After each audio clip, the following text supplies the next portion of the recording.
Yes everyone.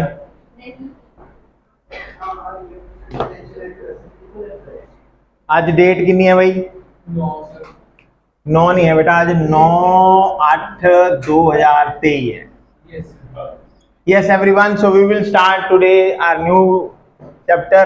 Name of the chapter is EMI. की नाम है? हाँ जी, इलेक्ट्रो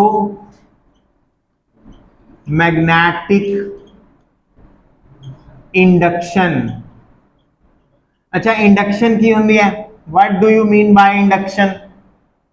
इंडक्शन वही होती है खरबूजे को देख के खरबूजा रंग बदले, टच ना करे, देख के बदले. जैसे आप लोग कोई बुरी चीज देखते हो तो वैसी होने की कोशिश करते हो तो आप इंड्यूस हो जाते हो. चीज इंड्यूस मतलब टच नहीं करना लेकिन इफेक्ट पहुंचा देना वहां पे. तो इलेक्ट्रोमैग्नेटिक इंडक्शन अगर आप पढ़ना चाहते हो तो उसमें कहानी सुननी बड़ी जरूरी है. कहानी है फैराडे की. फैराडे एक ऐसा साइंटिस्ट था जिसको ना नेचर की सिमिट्री पे बड़ा मान था. वो कहता था यार दुनिया में सिमिट्री है सब जगह. ठीक है, दुनिया में क्या है? सिमिट्री है. जैसे एक पेड़ पे बहुत सारे पत्ते होते हैं, सारे पत्ते उस पेड़ के एक जैसे होते हैं, सिमिट्रिकल होते हैं. तो जो उसका दिमाग थोड़ा डिफरेंट था. फैराडे के दिमाग में एक बात आई. क्या बात आई? फैराडे कहता जो तुम भी पढ़ के हटे हो, तुम्हारे दिमाग में नहीं आई क्योंकि हम कौन सा फैराडे हैं. हमारे दिमाग में क्या नहीं आई, फैराडे के दिमाग में क्या आई बात तो सुनो.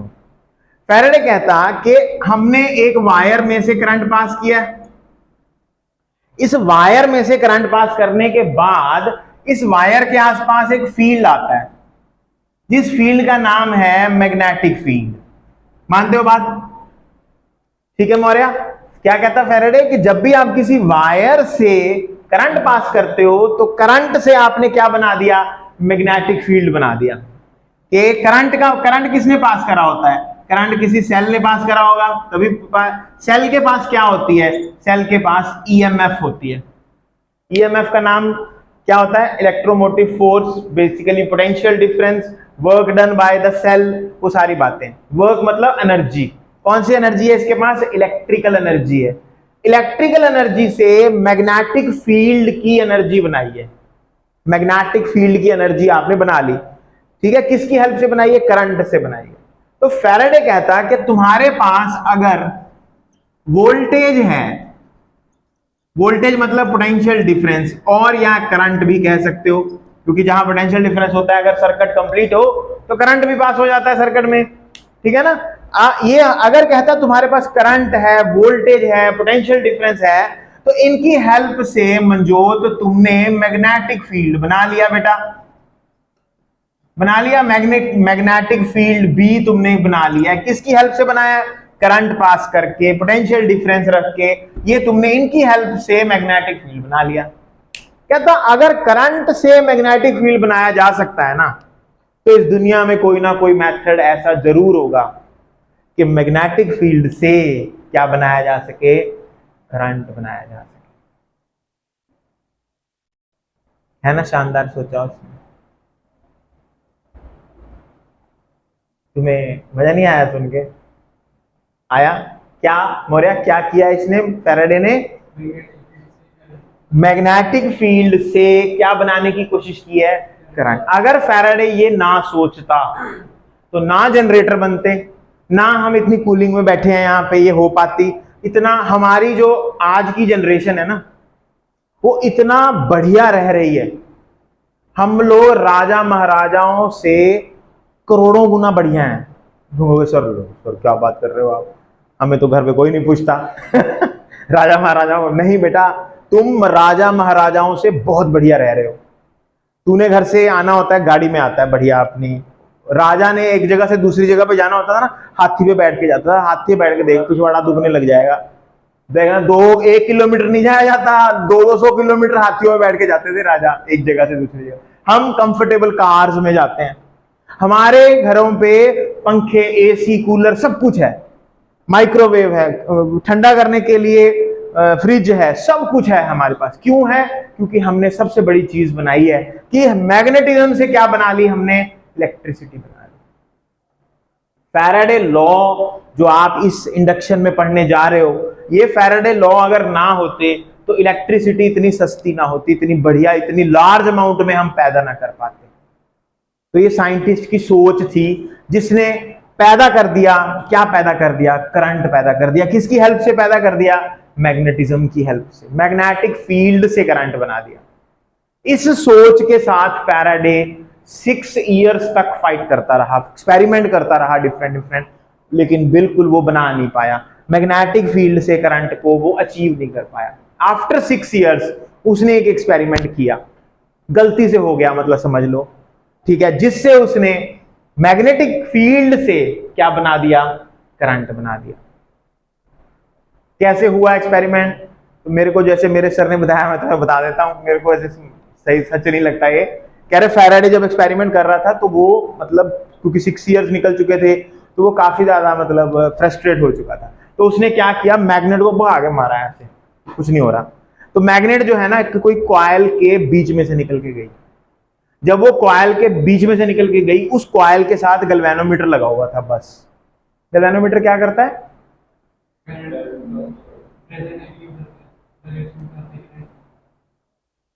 गैल्वेनोमीटर डिटेक्ट करता है करंट। बोल दिया करो ना वर्ड, और आसपास घूमते रहते हो तुम, मतलब उंगली इधर जाती डायरेक्शन बताता है सर, करंट कुछ पता नहीं क्या बोलते रहते हो, एक वर्ड ही बोल सर, करंट डिटेक्ट करता है करंट। जब, अब सुनो मेरी बात मौर्य, जब उसने वो थ्रो किया तो वो कॉइल जो है, जब जो वो मैग्नेट है उस कॉइल में से निकली, तो वो जो कॉइल के साथ गैल्वेनोमीटर लगा हुआ था उसमें डिफ्लेक्शन आ गई। तो डिफ्लेक्शन तभी आ सकती है अगर कॉइल में क्या हो? करंट हो। उस चीज को उसने उठाया, वहां से उसने फैराडे लॉज बनाए। ये सारी कहानी वहां पे फिर बनी। तो बच्चों हम करने जा रहे हैं, क्या है हमारे करने का काम, क्या है हमारा, क्या पढ़ने जा रहे हैं हम? Electromagnetic induction. इलेक्ट्रोमैग्नेटिक इंडक्शन पढ़ने के लिए सबसे जरूरी चीज जो आपको सबसे पहले आनी चाहिए, दैट इज मैग्नेटिक फ्लक्स। क्या पता होनी चाहिए? Magnetic flux. अब मैं तुम्हें थोड़ा सा याद कराता हूं। जब हम इलेक्ट्रिक फील्ड पढ़ रहे थे तो मैंने आपको गॉस थ्योरम कराने से पहले 3 चीजें पढ़ाई थी। गॉस थ्योरम जब हमने करनी थी तो मैंने कहा था अगर गॉस थ्योरम आप सीखना चाहते हो हितेन, तो आपको 3 चीजें आनी चाहिए। क्या आपको याद है कौन कौन सी 3 चीजें थी? बिल्कुल बेटा, यही जो तुम बोल रहे हो। पहली, हमें एरिया वेक्टर के बारे में पता होना चाहिए। दूसरा, हमें मैग्नेटिक फील्ड लाइंस के बारे में पता होना चाहिए। और फिर तीसरा, हमें मैग्नेटिक फ्लक्स के बारे में पता होना चाहिए। तो हितेन, मैंने उस टाइम पे बोला था कि अगर आप गॉस थ्योरम पढ़ना चाहते हैं तो आपको एरिया वेक्टर पता होना चाहिए, इलेक्ट्रिक फील्ड लाइंस के बारे में पता होना चाहिए और इलेक्ट्रिक फ्लक्स के बारे में पता होना चाहिए, 5 जिसको आप डिनोट, तभी हम समझ पाएंगे कि गॉस थ्योरम क्या होती है। यहां पे मैं आपको बोल रहा हूं कि अगर आप इलेक्ट्रोमैग्नेटिक इंडक्शन समझना चाहते हैं तो आपको 3 चीजें पता होनी चाहिए। कौन कौन सी? पहली चीज क्या पता होना चाहिए कि एरिया क्या होता है? एक वेक्टर होता है एरिया।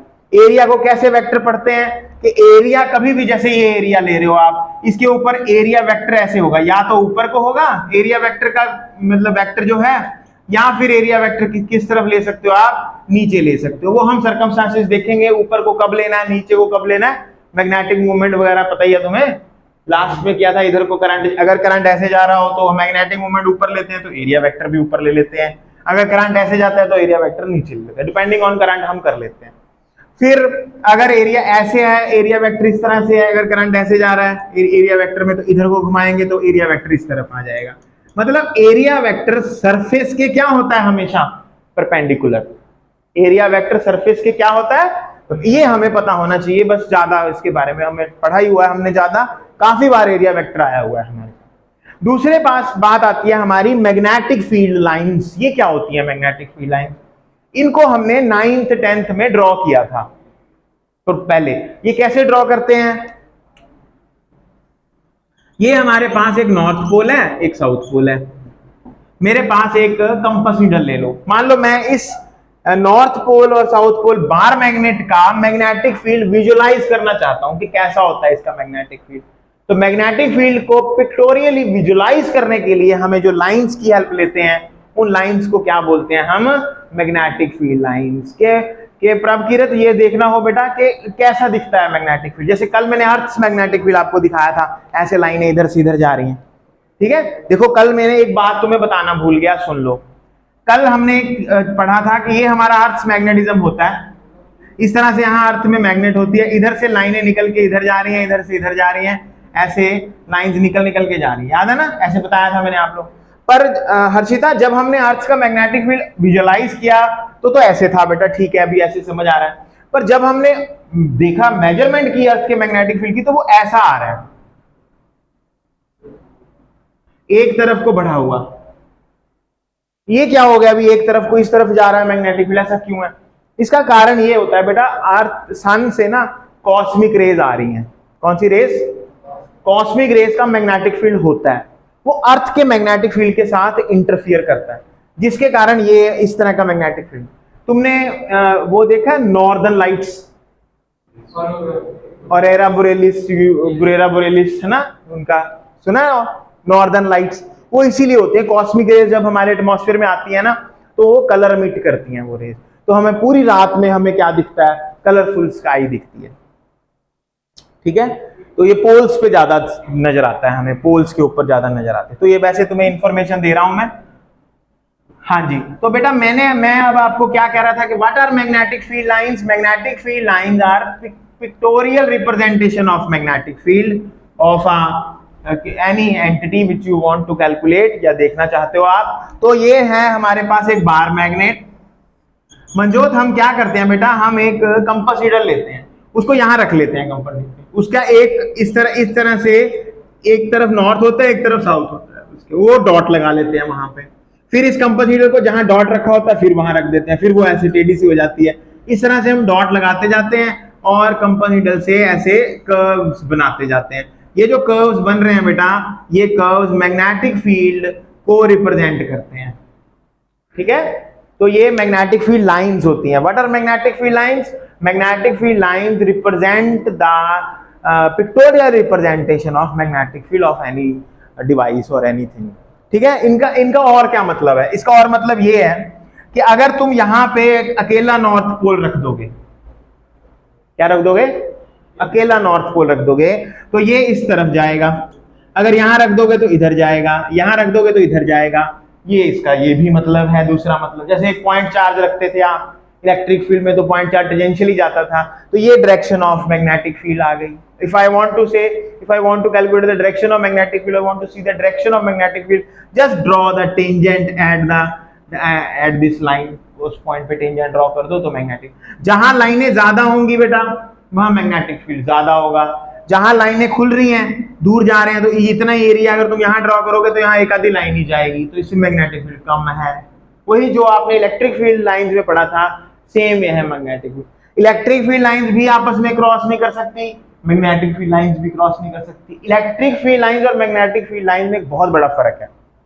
इलेक्ट्रिक फील्ड लाइंस हमेशा इनफाइनाइट लॉन्ग होती हैं, बाहर को जा रही हैं पॉजिटिव चार्ज से तो बाहर को ही जाएंगी बस, जबकि magnetic field lines closed curve होते हैं। क्या होते हैं ये?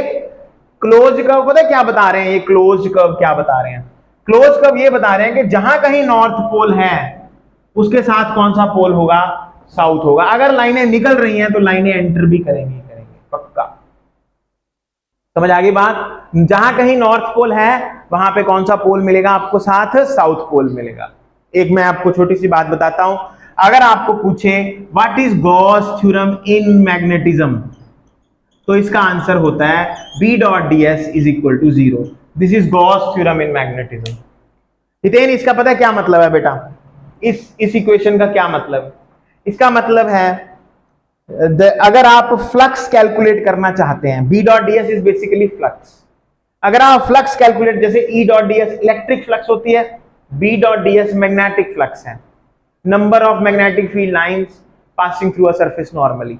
ये हमें जीरो का क्या मतलब है? जीरो का मतलब ये है कि कभी भी लाइनें किसी सरफेस में से हम सिर्फ निकलती या सिर्फ एंटर होती नहीं मान सकते। अगर किसी सरफेस में से लाइनें निकल रही हैं तो हमें मानना पड़ेगा कि उस सरफेस में लाइनें एंटर भी करेंगी, पक्का, क्योंकि अगर कहीं नॉर्थ पोल है पड़ा तो उसके लिए साथ में उसके कौन सा पोल पड़ा होगा, हमेशा साउथ भी होगा ही होगा। तो ये हमें गॉस थ्योरम अगर आपको मैग्नेटिज्म में कोई पूछे तो ये बोलोगे आप। और इसका एक और मतलब है, मोनोपोल डज नॉट एग्जिस्ट। ये लाइन, ये इक्वेशन और क्या बताती है हमें कि मोनोपोल एग्जिस्ट नहीं करते।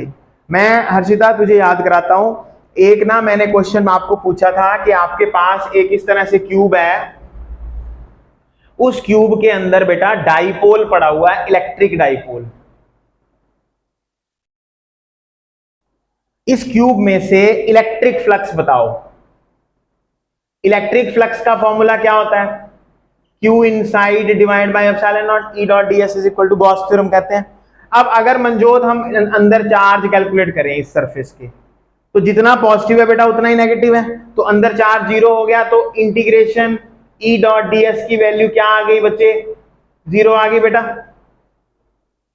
इसी तरह अगर तुम्हें मैं कहूं कि B डॉट ds जीरो का क्या मतलब है, B डॉट ds का मतलब जीरो का मतलब यह है कि अगर कहीं पॉजिटिव मैग्नेटिक पॉजिटिव चार्ज पड़ा है, मैग्नेटिक पॉजिटिव चार्ज कौन सा पोल होता है? नॉर्थ पोल, तो वहां मैग्नेटिक नेगेटिव चार्ज भी होगा ही होगा, तो कौन सा पोल साथ में पड़ा है? साउथ होगा। तो ये हमें ये बताती है इक्वेशन। इस इक्वेशन का बहुत डीप मतलब है, ये गॉस थ्योरम इन मैग्नेटिज्म है, आएगी दोबारा आपके पास। मैंने आपको ओवरव्यू देना है सबसे पहले मुझे बताओ व्हाट एरिया वेक्टर के बारे में आपको पता लग गया, दूसरा मैग्नेटिक फील्ड लाइंस के बारे में आपको पता लग गया, लास्ट कंसेप्ट आ गया हमारा मैग्नेटिक फ्लक्स। यहां से हमारा ये चैप्टर शुरू होता है, राइट डाउन चैप्टर शुरू करने जा रहे हैं मैग्नेटिक फ्लक्स। अभी तक जितना भी आपको बताया ये सारी आपकी इंट्रोडक्शन में चला जाएगा।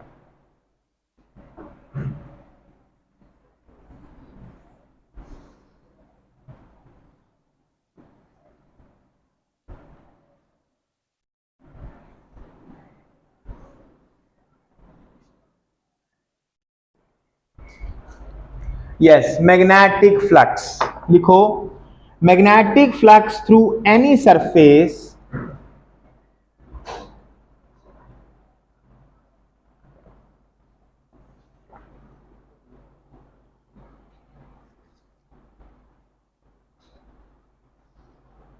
placed in a magnetic field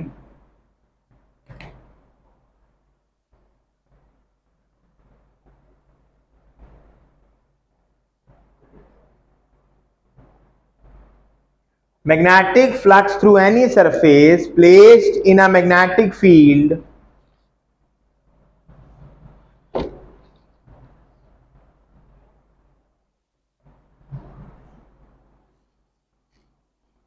is the total number of magnetic field lines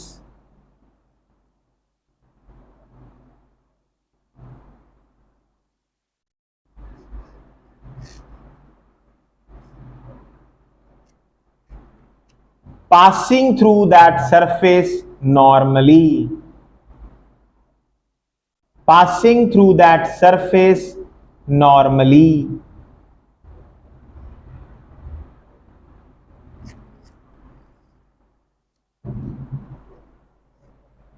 लो जी, अब बंद कर दो, इधर देखो, ध्यान दो। मैं आपको मैग्नेटिक फ्लक्स को कैलकुलेट करने का 2-3 मेथड बताता हूं।